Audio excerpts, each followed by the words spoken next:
Nafiaso, chapitre 12. Kwao médita pendant toute la journée. Le soir venu, il se rendit chez Papa Insinou en retournant de son champ.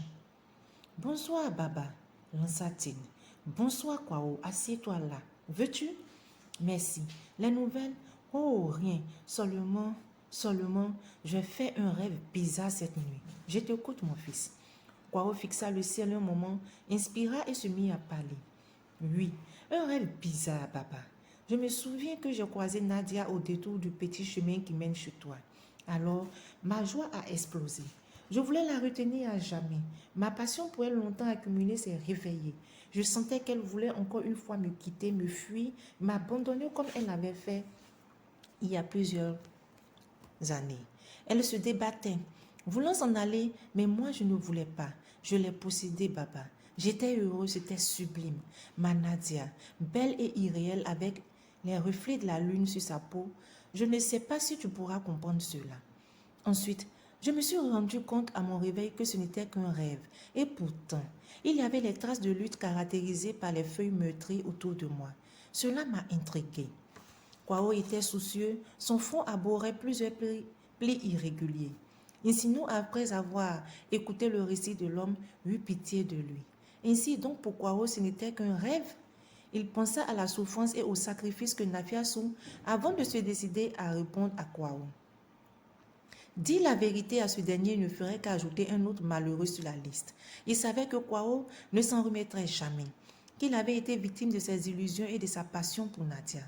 Nafiasu n'étant pas là pour le moment, Insinou s'abstint de toute révélation avant le retour de la jeune fille. Au demeurant, mieux valait laisser le temps arranger les choses. Feindre l'ignorance était donc la meilleure solution pour l'instant.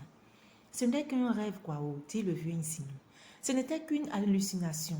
Remets-toi, mon fils. Sache que le destin d'un homme a ses secrets qu'il ne connaît pas lui-même. Cela est compliqué, mais c'est ainsi et on est bien obligé de faire avec. Je sais que tu aimes toujours Nadia, mais rends-toi à l'évidence. Elle est bien et belle morte. Depuis l'époque où ta fille était encore petite, or tu vois qu'à présent elle est devenue presque une femme. Insinou se tut. Il savait que sa dernière phrase était la réalité pure. Nafiasu était une femme maintenant. Elle était capable de prendre seule des décisions mûres. Kwao répondit sur un ton nostalgique. Oui, Baba, ma Nafiasu ressemble tellement à sa mère, tellement. Cela paraît étrange, mais souvent, en l'observant, je me surprends à retrouver chez elle tous les gestes de sa mère, le sourire, le thème de la voix. Il y a tellement de points communs entre elles que j'ai l'impression que Nafiasu est l'incarnation vivante de sa mère. Peut-être, Kwao, mais que veux-tu? C'est la nature. En effet, autant elle peut être aimable avec vous, autant elle peut être cruelle, répondit le jeune homme. Sur ce, Kwao prit congé de son hôte, resté seul. Insinou médita longtemps. Nafiasu, où pouvait-elle être en ce moment? Pauvre petite. Eh bien, c'est là que se termine ce chapitre. Et bien entendu, nous nous posons aussi les mêmes questions que le vieux Insinou. Où est actuellement Nafiasu? Va-t-elle bien? Arrive-t-elle à se nourrir? A-t-elle trouvé un toit pour dormir?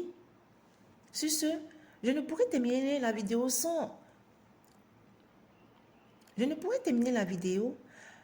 sans souhaiter une bonne fête des femmes à toutes les femmes de ce pays, en particulier à celles de la Côte d'Ivoire. Et j'espère que tous les sacrifices que nos dévanciers ont faits ne sont pas vains.